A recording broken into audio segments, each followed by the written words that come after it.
আসসালামু আলাইকুম ভিউয়ার্স, আজকে নিয়ে এসেছি সবজি পোলাও। এটা খেতে খুবই মজার, খুব সহজ এবং ভিন্নভাবে রেসিপিটি তৈরি করে দেখাবো। আশা করছি আপনাদের ভালো লাগবে। তাহলে দেখে নিই আজকের রেসিপি সবজি পোলাও। প্রথমে 2 কাপ বাসমতি চাল ভালো করে ধুয়ে পানি দিয়ে ভিজিয়ে রেখেছি। বাসমতি চাল রান্না করার আগে কিছুক্ষণ ভিজিয়ে রাখলে চালগুলো ভালোভাবে সিদ্ধ হয়। এরপর এখানে কিছু সবজি রেডি করে নিয়েছি। কিউব করে কেটে নেওয়া গাজর 1 কাপ, হাফ কাপ বরবটি, কিউব করে কেটে নেওয়া আলু 1 কাপ, হাফ কাপ মটরশুঁটি। এখানে কিছু মশলা নিয়েছি।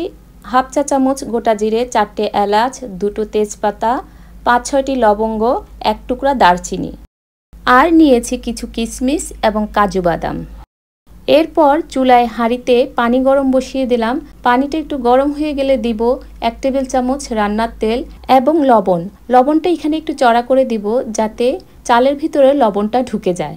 পাশের চুলায় আমি একটা হাঁড়িতে তেল দিয়ে দিলাম। তেলটা একটু গরম হয়ে গেলে দিয়ে দিব কাজু বাদামগুলো। কাজু বাদামগুলো হালকা একটু ভেজে নেওয়ার পর তারপর দিয়ে দিব কিশমিশ।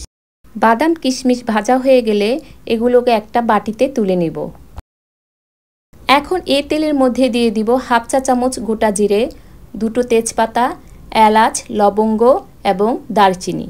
মশলাগুলোকে তেলের মধ্যে 30 থেকে 40 সেকেন্ড কুক করে এখন দিয়ে দিব 2 টেবিল চামচ পেঁয়াজ কুচি।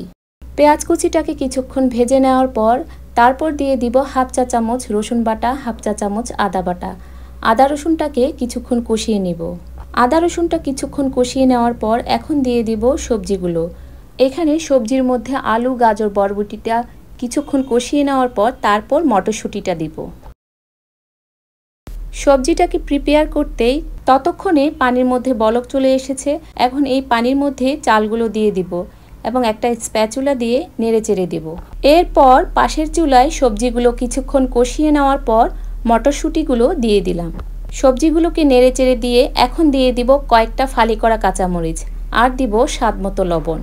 লবণটা ভালো করে মিশিয়ে নিব। এরই মধ্যে চালগুলো প্রায় 90% কুক হয়ে গেছে। এখন একটা স্ট্রেনার দিয়ে চালগুলো থেকে পানি ঝরিয়ে সবজির উপরে ছড়িয়ে দিব। সবগুলো রাইস সবজির উপরে ছড়িয়ে দেওয়ার পর এখন দিয়ে দিলাম 1 চা চামচ গোলমরিচের গুঁড়ো আর দিলাম 1 টেবিল চামচ ঘি। এখন সব কিছু একসাথে মিক্সড করে আমি ঢাকনা দিয়ে দমে রেখে দিব 10 মিনিটের জন্য। 10 মিনিট পর ঢাকনাটা তুলে নিব। সবজি পোলাও অলমোস্ট ডান। দেখুন সবজিটাও সেদ্ধ হয়ে গেছে। এখন চুলাটা বন্ধ করে পরিবেশন করে নিব। এখন প্লেটে সার্ভ করার পর উপর থেকে দিয়ে দিব ভেজে রাখা কাজু এবং কিশমিশ। তৈরি হয়ে গেল অসম্ভব মজার সবজি পোলাও। রেসিপিটি ভালো লাগলে বাসায় অবশ্যই ট্রাই করবেন এবং আমাকে কমেন্ট করে জানাবেন। আর আমার ভিডিওটি যদি ভালো লেগে থাকে অবশ্যই লাইক, কমেন্ট এবং শেয়ার করতে ভুলবেন না এবং আমার চ্যানেলটিকে সাবস্ক্রাইব করবেন। সবাইকে অসংখ্য ধন্যবাদ। আল্লাহ হাফেজ।